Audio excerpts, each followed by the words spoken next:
بسم الله الرحمن الرحيم. الحمد لله رب العالمين، والصلاة والسلام على خير خلقه محمد وعلى آله وصحبه أجمعين. برايان لا درس عقيدة طحاوي، شرح عقيدة طحاوي لا درس حوتم، لدرس حوتم دقينا ديري سيودو تا ديري تشل دخوينين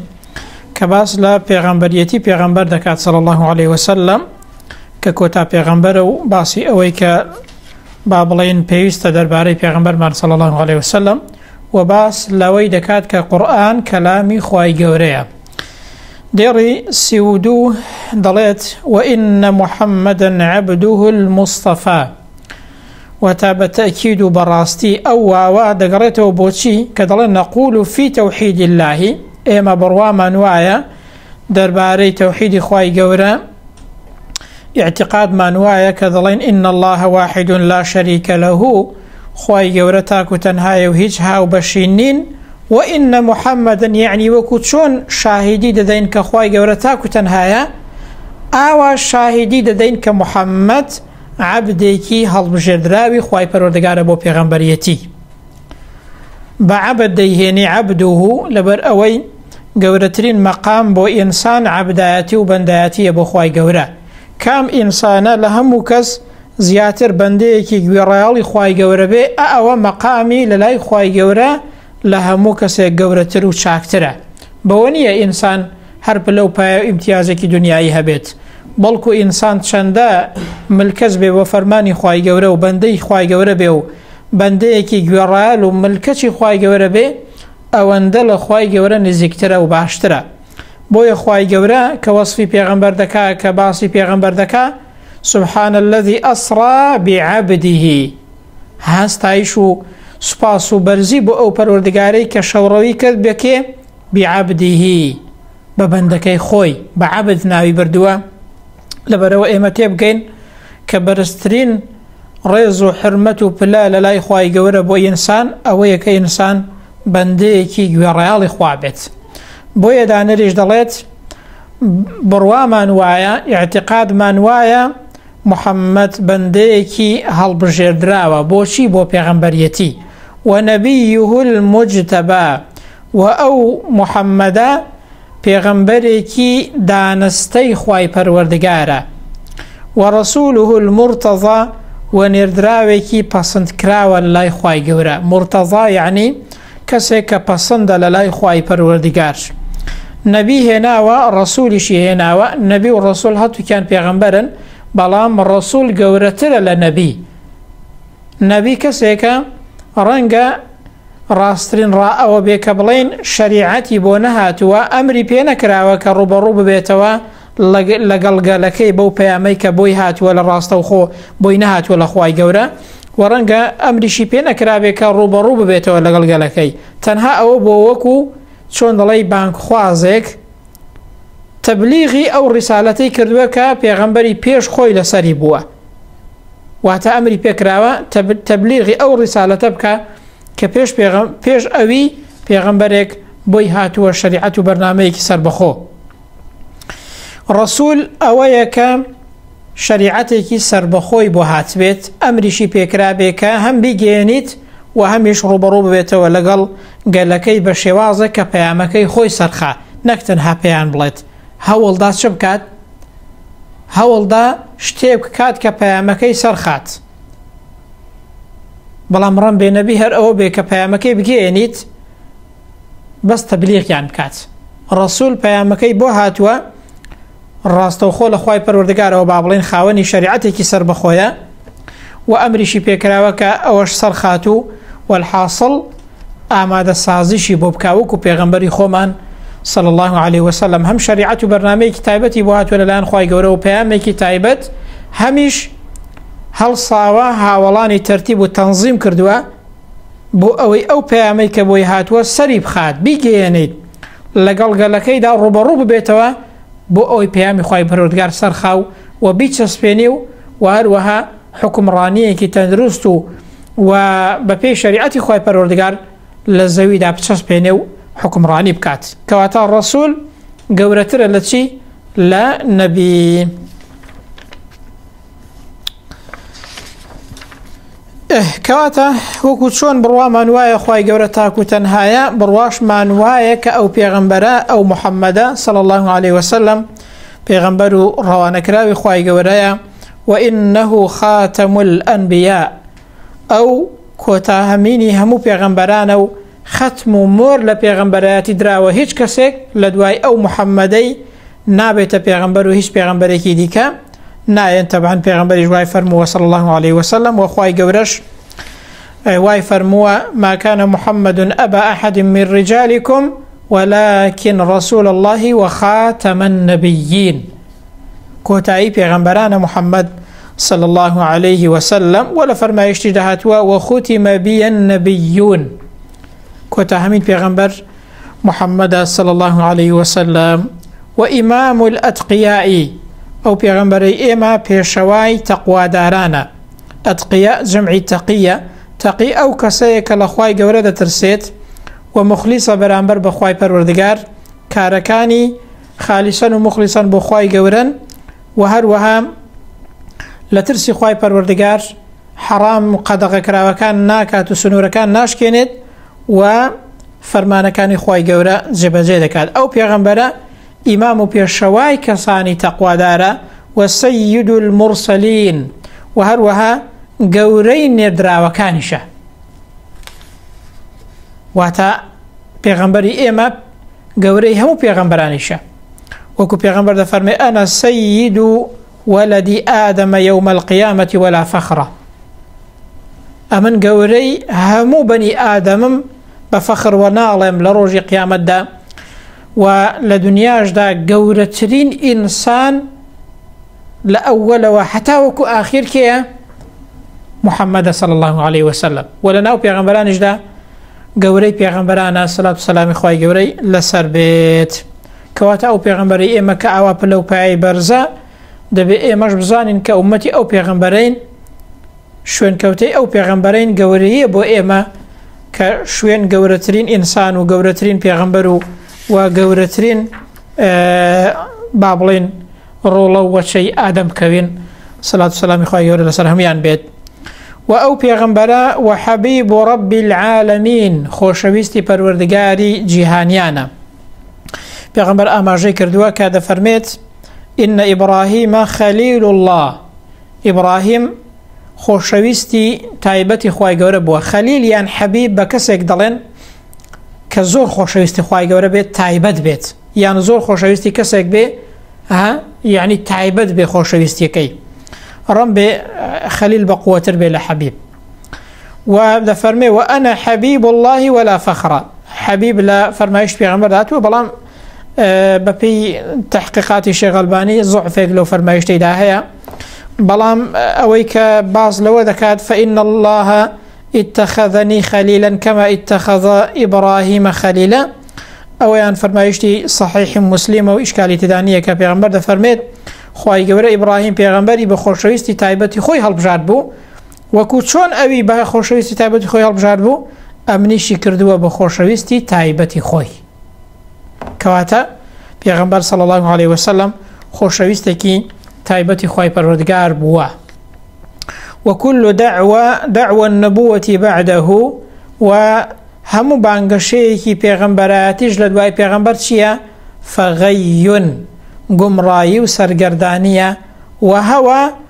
و هەروەها شوێن ئارەزوو کەوتنە چونکە لە دوای پێغەمبەری صلی الله عليه وسلم هیچ پێغەمبەرێکی دیکە نایە هەر کەسێک دیعایی بکات معنای وایە گمڕا و سەر لە شێوا بۆ شوێن هەوەسی خۆی کەوتووە غەی بە کەسێک دەڵێن کە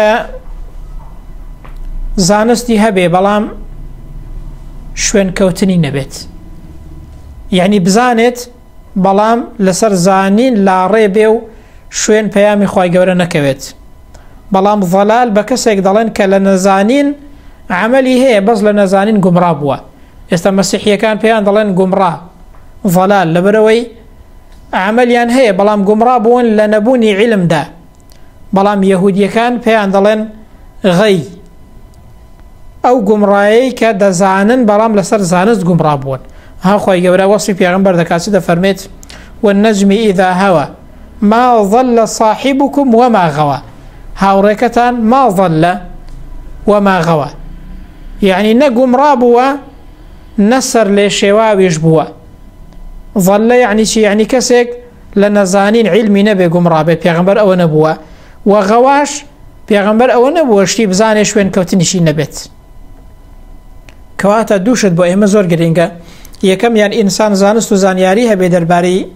شریعتی خوای گورا دوم يعني عمل و کردو شوين كوتني هبت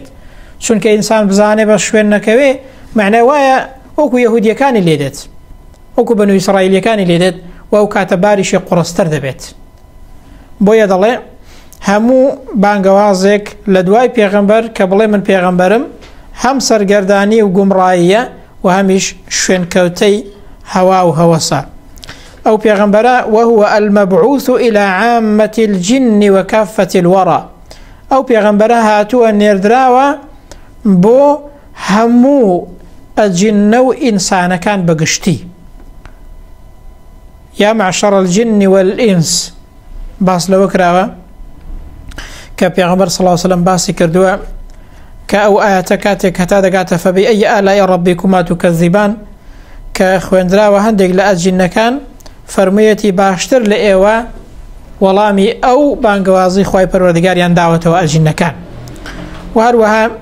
آيات باز لو ذكات كذا فرميت وإذ صرفنا إليك نفرا من الجن فقالوا إنا يعني وإذ صرفنا إليك نفرا من الجن يستمعون القرآن ها جوان لشي قرتوا جوان لقرآن قرتوا فلما حضروه قالوا أنصتوا كاتك لوي أما دبون جوان قرتوا كتان بيدان بنا القرآن وكلام خواه پروردگاره وبيغمبر صلى الله عليه وسلم لما كتشوا كدلين 12,000 شوكي لأجن كان أما دبو بيغمبر بانجي بيغمبر يعني كردو مسلمان بون شوا وتاري بو داونو وقصي بو كردون وآياتيش درباري او دابزي وكي جوان لقرآن قرتو مسلمان بونو دواترش چونه ولايقه لكي خوان بونتا بانك خوازو بانقواز يعني كردو كواتا و بيغمبرا هم بو إنس هاتوا وهم بو جنش هاتوا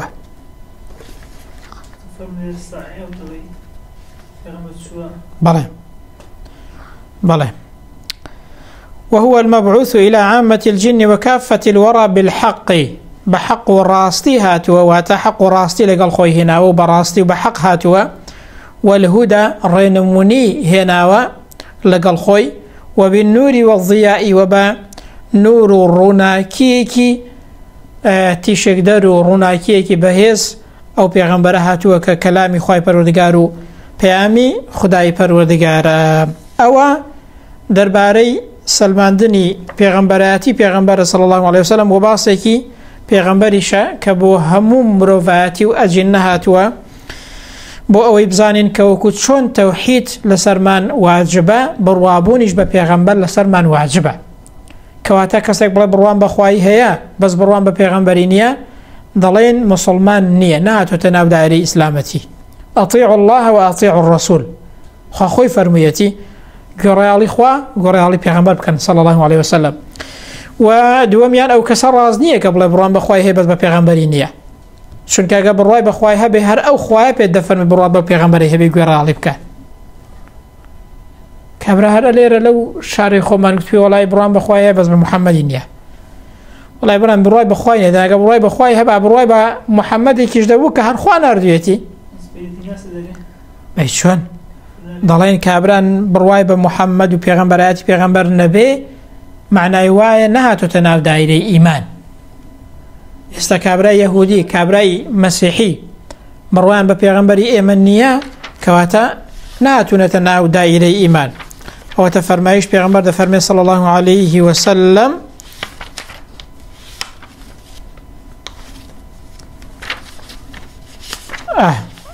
وتفرمايش ببين موا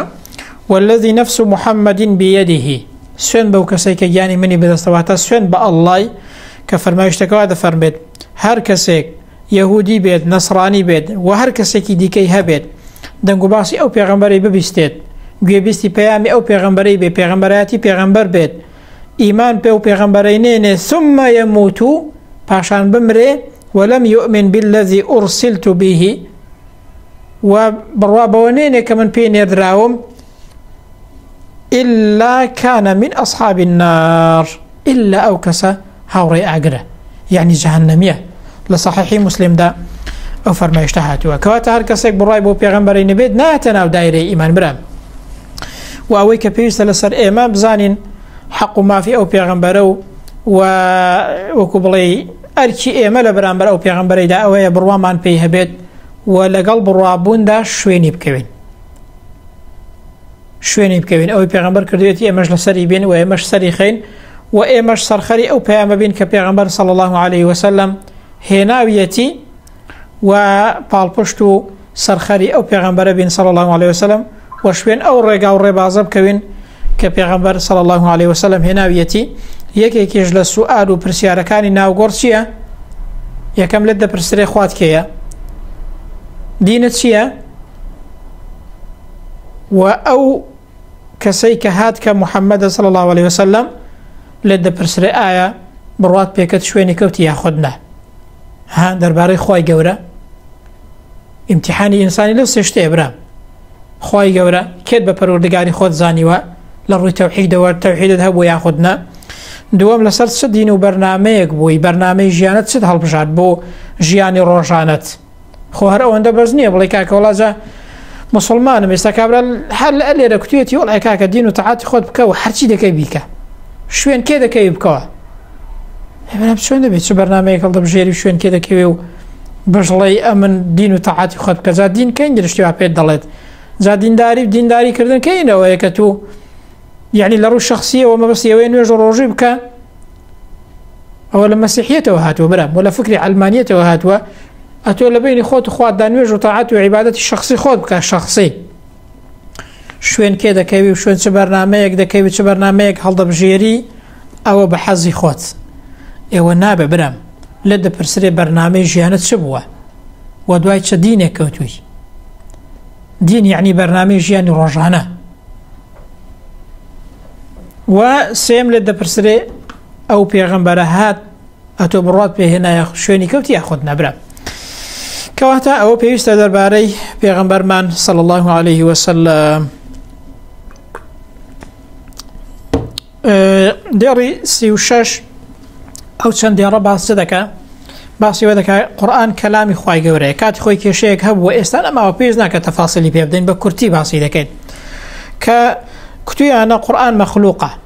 ما بس يعني أو ببلين خواهي قوري صفتي قصة كردني النية متعبت معتزلة كانوا هنديك ديكش كوتونة تناو أو بابلين وكوبلي كيشو قرفتو أو ناروايي أو لردي أو عند دانر في منظلي قرآن كلامي خواهي پروردگاره قرآن وحي وكلامي خواهي پروردگاره وقصي خواهي پروردگاره بلام شونيتي وحي وقصة كرنك إما نازالين ضلي وإن القرآن كلام الله وبرواش من وايا كقرآن كلام قصي خوايا كواتا دي سلمين كخواي قورا قصة كردني هي كما يليق بجلاله منه بدا يعني منه ظهر لخواي قورا دستي بيكردوا وهاتوا بلا كيفية قولا بلام شون ببي اوي كايمت شونيتي كي بزعلين بو شونيتي كي نازانين لبر اوي هروكو شون ايما ذاتي خواهي پروردگار من نبيني و نازانين ذاتي خواهي پروردگار چونه و لقل مخلوق جياوازا قصة كردني خواهي پروردگارش جياوازا صفتكاني ديكشي جياوازن كقلت من خواه قلت من دبريته وليس كمثله شيء استائما قصة دكين بهي أزمان وقصة دكين وانيا بلان بو خواهي پروردگار وانيا كواتا دلين كلامي خواهي بز نازانين او قصة كردنه چونه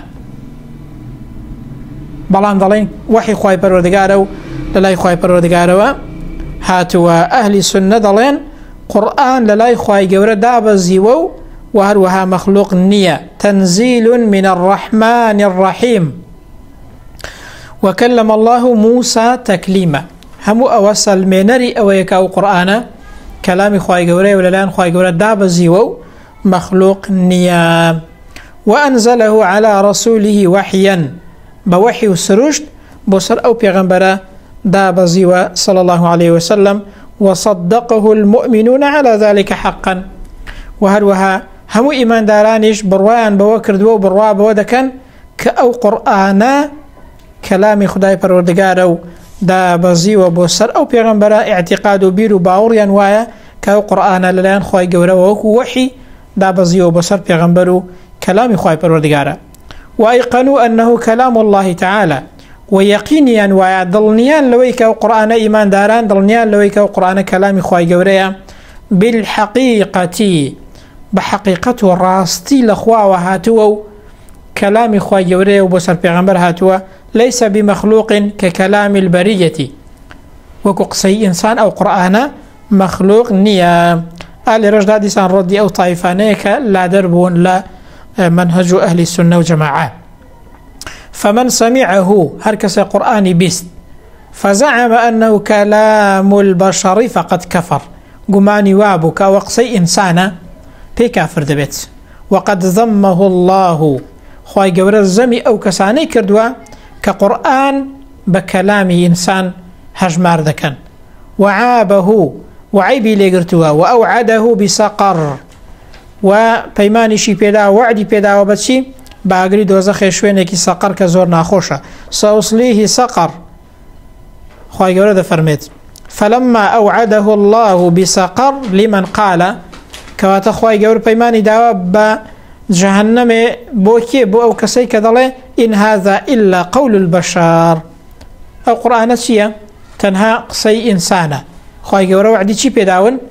هي جهنم خوابنا من داد كواتا علمنا دزانين وزاني من وأيقنا يقين من بيدا دبي بويك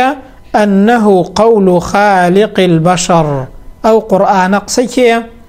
قصي خالق درسكاري إنسان كانوا بونورا ولا يشبه قول البشر نا شبهتا قصي إنسان لهجر ويكوا جاء ومن وصف الله بمعنى من معاني البشر فقد كفر هركس إخواي قورا وصف كات بمعناك لو معناني كإنساني في وصف ذكرت وبمعناك لمعنى كان مخلوق خواي قورا وصف كا وبراسي بي كافر ذبيت خوابنا من دات ومن أبصر هذا هركسيك أو ببيني كباس من كتب رواني اعتبر صدقات بندور نقري برام وعن مثل قول الكفار إن زجر ولقصي وينيقصي بباورانيش دقريته ودسلميته وإن زجر يعني دقريته ودسلميته يعني هركسي كبير لو يبكاته دبي واز لو قصانا بينك بباوران درباري قرآن دي كان كذلين كلام إنسان وقصي إنسان والعياذ بالله وعلم أنه بصفاته ليس كالبشر وزاني وشمانه ودزانين كخواي پروردگار صفتكاني ليس كالبشر وكو إنسان نين إما دلين قرآن كلامي خواي قورا قصي خواي قورا خواي قورا ناردويتي بلام خو قصة كردني خواي قورا لقال قصي إنسان ومخلوقك جهازة براب إما هر دلين قصي خواو كلامي خوايو بو پیغمبری دا بزی و خوای گەورە بە وحی دای بەزاندووە مەخلوق نییە بەڵام ئایا ئێمە دەزانین ئەو قسەکردنە چۆنە نەخێر چونکە هەروەکو چۆن خوای گەورە بە ذاتی جیاوازە لە هەموو مەخلوقات بە صیفەتەکانیشی لە هەموو مەخلوقات جیاوازە بۆ هەموو صیفەتەکانی دیکەشی هەروایە ئێمە باسی هەر صیفەتێکی خوای گەورە کە دەکەین ئەوەمان لەلا سابت بووە کە خوای گەورە بە هەرچی صیفەتی کە هەیەی لمخلوقات جیاوازە و هەموو صفتەکانیشی و ذاتیشی لە مەخلوقات جیاوازە وەکو مەخلوقات نییە. ئالی ڕێژدا دەینە کۆتایی دەرسی حەوتەم خۆی گەورە بیکاتە توێشووی قیامەت و بیخاتە تای تەرازوی حەسەناتی هەموو لایەکمان لە دێڕی چلەم ڕادەوەستین. وصلى الله على محمد وعلى آله وصحبه أجمعين.